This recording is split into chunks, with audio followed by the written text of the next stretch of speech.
Welcome back to The Explainer. Today, we're diving into something that's honestly quite alarming. We're unpacking the deep dive into the completely devastating logical collapse of the JC Star Level 1 grid connection requirement. Look, if you follow energy infrastructure at all, you know that securing the grid is absolutely paramount. But we really need to ask ourselves what happens when the very policy designed to protect us is, well, fundamentally flawed from the ground up. Think about this for a second. What actually happens when millions of home solar systems are protected by a cybersecurity label that guarantees absolutely nothing? I know, it sounds a bit like hyperbole, right? But as we peel back the layers of this upcoming 2027 mandate, you're going to see that relying on a purely bureaucratic product-based label for residential solar creates a really dangerous illusion of security. We are literally talking about severe cyber risks here and some fatal flaws in this proposed government fix. Okay, let's jump straight into part one, the true threat. Reachability, not scale. To really understand why this mandate is collapsing, we first have to undergo a major paradigm shift in how we view the threat itself. Historically, regulators have always focused on scale. The thinking goes, a massive utility-scale megasolar farm must be the biggest threat, right? Actually, wrong. Defending the grid means we have to completely abandon the idea of physical scale. We're not talking about kilowatts here, and focus strictly on what's called the reachability structure. Basically, it's all about the network path. Who can reach the control plane? How is it separated? How is it being monitored? Honestly, it doesn't matter if it's a massive power plant or just a tiny rooftop solar inverter on your neighbor's house, the network principle is exactly the same. And this brings us to the pretty terrifying reality of residential solar. When you have millions of vulnerable home systems clustered together in inhabited areas, you get what experts call the violence of scale. Think about your own home network for a second. You've probably got multiple manufacturers, some chaotic Wi-Fi setups, integration with random smartphone apps, remote monitoring clouds. It's a mess, right? It creates a massive, chaotic attack surface. A coordinated hack here wouldn't just affect some remote field somewhere. It would create severe urban shocks. We're talking power outages and supply-demand chaos right where people actually live. Which brings us to Section 2, the fatal flaw of the label. So, considering the risk is that massive, how is the government proposing to fix it for new grid connections by 2027? Well, by making the JC Star Level 1 label mandatory. But let's look at the investigative evidence that exposes the fatal flaw of this whole solution. It all boils down to one critical question, a question that this entire mandate hinges upon. Does the JC Star label actually guarantee a safe installation? Because if we're making this mandatory for grid connection to protect our critical infrastructure, it absolutely has to, right? Well, get ready for this. Here is the devastating primary source admission straight from the Information Technology Promotion Agency, or the IPA, the very group that runs the label system. Quote, acquired conformity label does not mean safely installed and operated.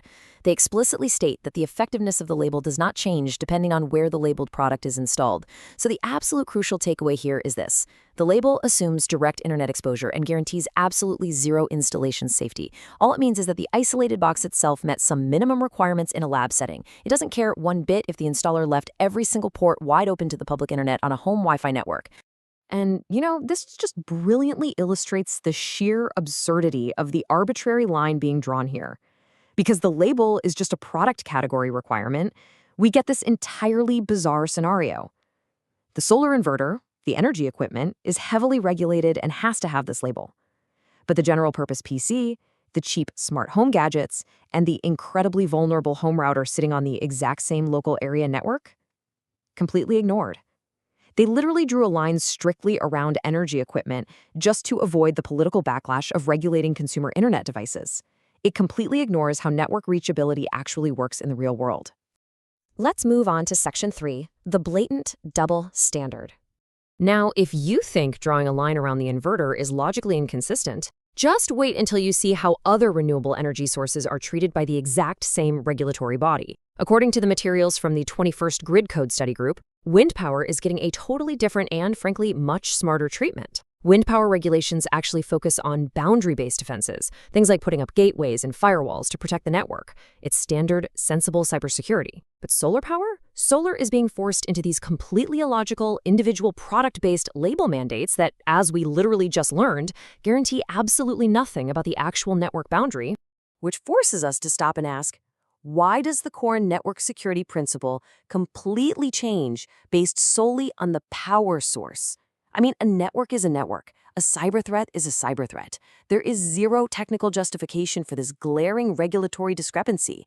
It's just a complete lack of design consistency across the board. All right, Section 4, the bureaucratic trap, also known as the configuration check. So we've got a flawed label and a massive double standard. But what actually happens operationally when this mandate goes live in 2027? Picture this. Imagine being a grid interconnection reviewer in 2027, staring down thousands of applications. Step 1, you try to cross-check the equipment model number against the approved list. Sounds easy, right? Step 2, you quickly realize the listed JC Star identification model number might not even match the actual commercial product sitting in front of you. Step 3, you are now forced to manually open and read attached configuration diagram PDFs just to try and figure out what the label actually evaluated. Yes, you heard that right. Digital paperwork to fight hackers.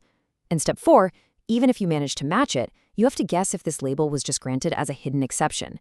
It devolves into an absolute nightmare of endless, costly, manual PDF checking for millions of homes. And speaking of those exceptions, we really need to talk about the 3 no's exposed directly from the IPA's own guidance. First, exceptions are granted explicitly to prevent business disadvantages, meaning market fairness, not actual security, is what drives the exception. Second, there is no distinction on the product lists whatsoever. These exceptions are completely invisible to the reviewer. And third, the statistics on how many exceptions even exist are kept entirely secret right alongside non-public supply chain inquiries. The mandatory label system effectively self-dissolves right in front of our eyes because it's built entirely on invisible exceptions. As the analysis from IS3 perfectly summarizes, this 2027 review process will literally become a confirmation that confirms nothing about installation safety. Reviewers are going to be forced into an endless cost trap of checking configuration PDFs that at the end of the day do absolutely nothing to verify that the home's network is actually safe from a cyber attack. It really is the operational death of the mandate. Finally, let's look at Section 5, the superior alternative, minimum duty of care. Now, this explainer isn't just about pointing out the flaws, it's about looking at the logical, technically sound solution. We have to pivot away from blindly trusting products and move toward actually verifying configurations. Let's compare the current mandate against the alternative proposal, called the duty of care.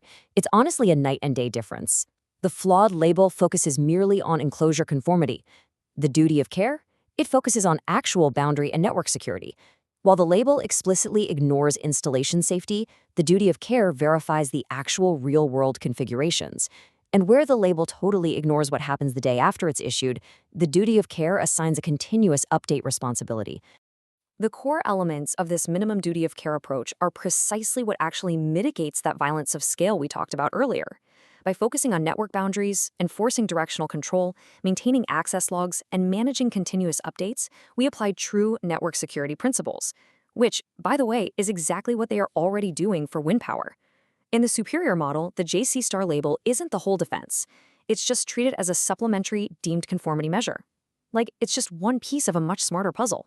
So, I want to leave you with this final, really important thought to consider. Will we protect our critical grid with true network boundaries, or are we really going to risk everything on a product label that guarantees absolutely nothing about installation safety? The technical evidence here is pretty overwhelming. Now, if you want to dig deeper into the primary source evidence, read the exact IPA responses for yourself, and see the full alternative proposal in detail, I highly encourage you to click the link to the IS3 website in the description box below. Thank you so much for joining me on this explainer, and as always, stay curious.